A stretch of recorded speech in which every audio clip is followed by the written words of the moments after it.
সুপ্রভাত, আপনাদের সবাইকে নমস্কার জানাই। এটা হচ্ছে অনেক বড় বিল্ডিং।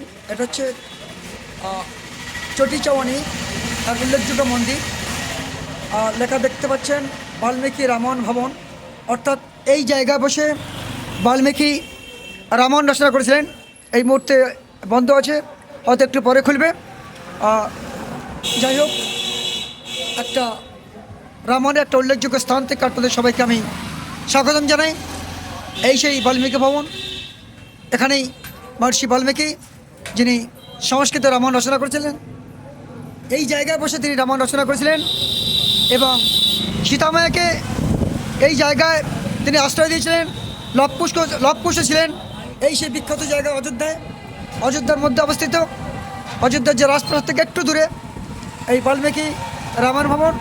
আমরা ঘুরে ঘুরে দেখছি অযোধ্যা গোটা, আর সেই সঙ্গে আপনাদের সব কিছু আমি শেয়ার করছি। এই হচ্ছে রামায়ণ ভবন বাল্মীকির। এখানেই বসে রামায়ণ রচনা করেছিলেন, লবকুশ ছিলেন। থ্যাংক ইউ, নমস্কার।